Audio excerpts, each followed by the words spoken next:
Want to win one of 10 iPads or up to $10,000? It's the 25th anniversary of .com, so tell us how .com has changed your life. Write your story at howdoyou.com and you could win.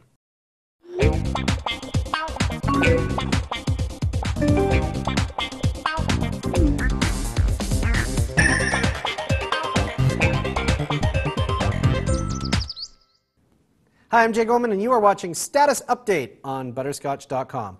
So we've talked a bit about blogging, and we're going to talk today about a sort of blogging format that's appeared in the fairly recent time, and it falls somewhere in between long-form blogging, or I guess what you might call macro blogging, which would be something that you might do on, say, WordPress.com, and microblogging, which is tiny little 140 characters messages that you would do on Twitter.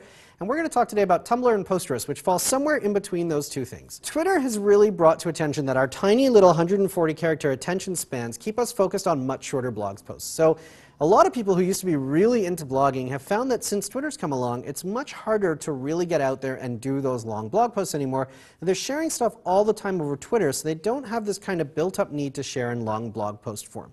That sounds familiar for you. If you've been finding that you're having trouble getting out there and blogging, you just don't have the same drive that you used to do, you might want to take a look at Tumblr or Posterous as a way to share the smaller pieces of content that you'd like to get out there that just don't really fit on Twitter. So they're both ideal for posting things like images, video, short thoughts and ideas, inspirational quotes, links to other stuff. All of that kind of stuff works really, really well through these tools.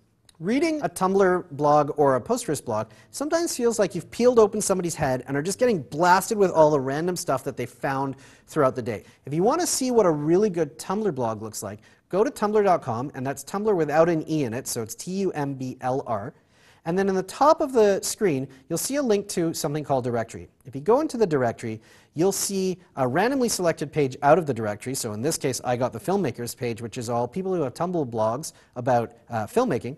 But you can also click on the filmmakers or whatever section you got, and you'll see there's a whole list of sections all the way from animals to weird and everything in between.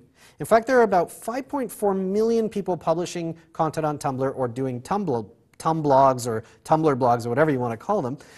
So you'll find lots and lots of things out there. You have the choice to get listed in here or not get listed in here, so you won't find all 5.4 million. Tumblr is really customizable. There are a whole bunch of themes out there, less themes than you'd find for something like WordPress, so you're not going to have these huge gallery sites of Tumblr themes, but there are a whole bunch out there. There's in fact a lot built into Tumblr, and then there are the capability of being able to put in your own CSS and HTML, which allows you to basically upload themes that somebody else has designed. I really like the community aspect behind Tumblr. So there's a very, very active community here. And you'll find when you're looking at people's Tumblogs that they've reblogged a bunch of content that they found on other people's Tumblr blogs, because you can choose who you want to follow, and then you can reblog specific pieces of content. So that sense of community really sets this apart as a product. It's not just about blogging on your own, but if you choose to be involved in that piece of it, you'll find a lot of great content from the people that you're following. And when you log in, you actually get kind of a feed of all the stuff that they've posted. So it's an easy way to keep up with people. Now, Posterous is very similar to Tumblr.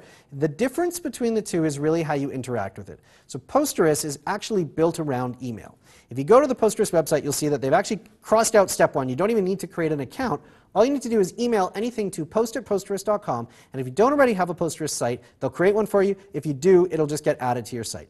They basically set it up using the from name of your email, so it'll get set up at yourname.posterous.com. If I were to email them something, for example, it would become jgoldman.posterous.com. If you send in a whole bunch of stuff or rich media stuff, they're really smart about what they do with it. So if you send them an email with a bunch of photos attached, it'll automatically get turned into a gallery of photos on your Posterous site.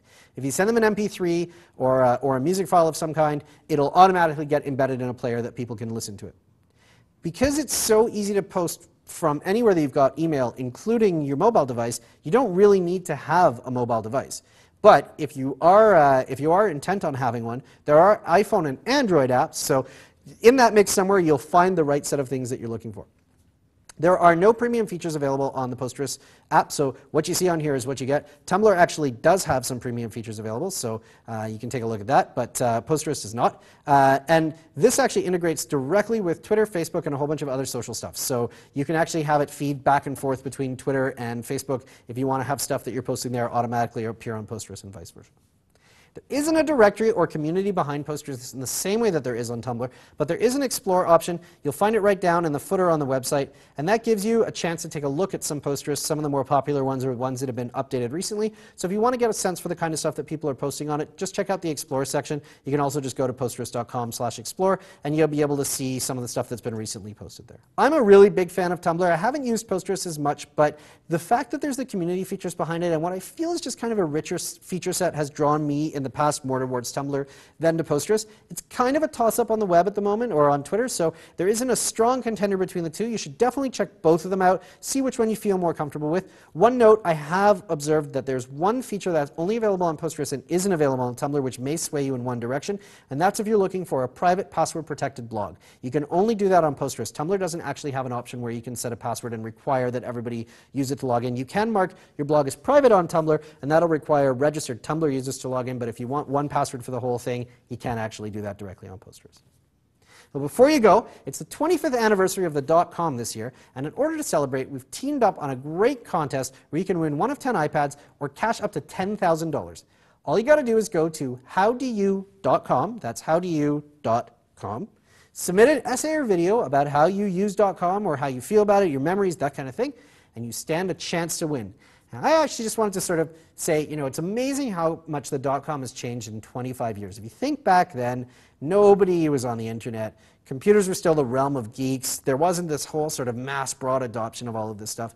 And we've come all the way to the point now, we've got a character on a top sitcom like 30 Rock, whose name is actually .com, and there's no context needed or no explanation for it. Everybody just kind of gets exactly what it is. They understand. So, you know, I was thinking earlier today about the geeks shall inherit the earth, and I think that's sort of finally coming around to be true, which is great for all of us geeks. And for everybody else, you've probably got a .com story of your own, so don't forget to go to howdoyou.com and submit your essay or video for your chance to win.